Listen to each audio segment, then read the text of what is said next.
They say money doesn't smell. They're wrong.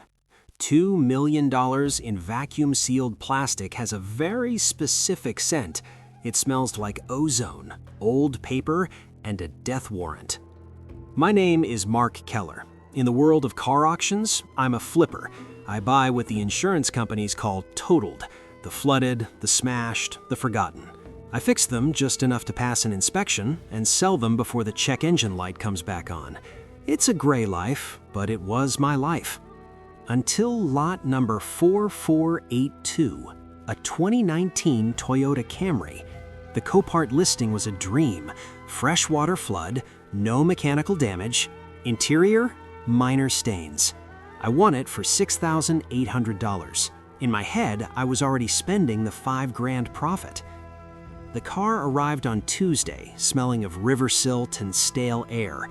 I started stripping the interior, seats out, carpet up, drying out the electronics. It was routine, until I reached for the rear bench. Something heavy shifted, something that wasn't a seatbelt tensioner. I reached into the frame and felt a cold, hard rectangle. I sliced the plastic. Bricks of cash, vacuum sealed, stacked with the precision of a Swiss watch.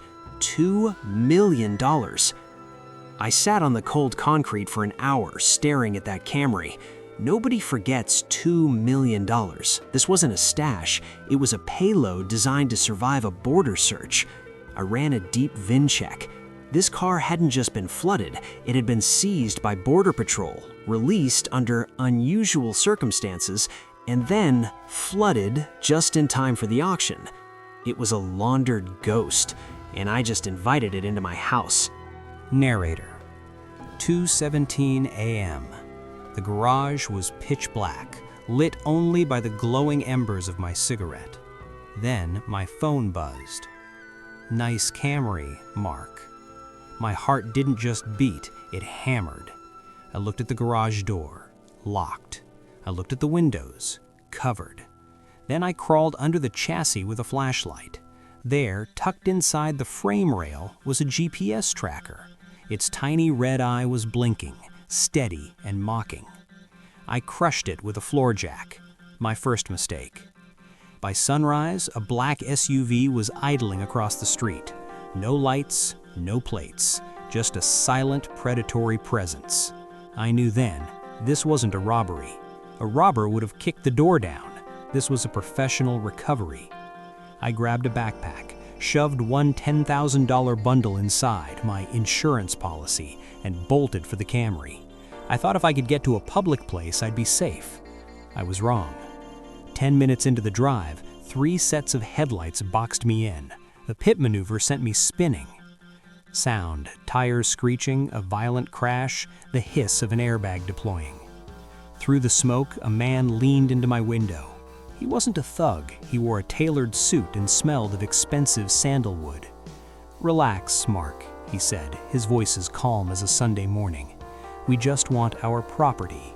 But now you've made it complicated." He gave me 3 choices: die, run, or work. I chose the job.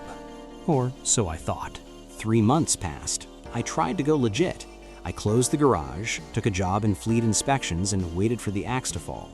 It didn't, until the email came. "Congratulations, you won lot 9921.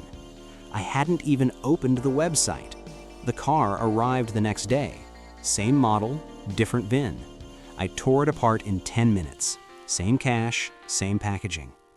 That's when the gears finally turned in my head. They weren't just moving money, they were using the entire US auction infrastructure as their private courier service. We, the flippers, the rebuilders, the guys who don't ask questions, we were the veins, and the money was the blood. I called the number back.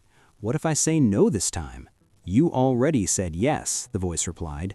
"The moment you opened that seat, you became a part of the car, and we never scrap a working part." I became their ghost mechanic. I learned the patterns, which auctions to bid on, which accidents were staged to hide compartments. I saw diamonds, hard drives, passports. I was making more money than I could ever spend, but I was living in a cage made of Toyota parts. The shift happened with a BMW M4. Too clean, too expensive. I opened the hidden compartment, expecting the usual bricks. Nothing. Empty. Just a burner phone sitting in the dark. It rang the second I touched it. A different voice, rough, urgent. "You weren't supposed to open that one, Mark. That's a collector's car." I realized then I was being moved. I wasn't the courier anymore. I was the target. They were positioning me to take a fall for a shipment that didn't exist, a distraction for something much larger. I looked at the phone, then at the garage door. Most people in my position would pray. I just reached for my welding torch. If they wanted me to be a part of the machine, fine. But I spent my life taking machines apart and putting them back together better than the factory intended. I didn't run. I didn't call the cops. I did what I do best. I flipped the script. I started welding, not to hide their money, but to hide my own surprises for the next guy who opened the seat. I'm not the guy under the bench anymore. I'm the one designing the trap. Sound, the sound of a welding torch sparking to life. Music swells and cuts to black. Narrator, because in this game, if you aren't the one driving, you're just cargo. And I'm tired of being cargo.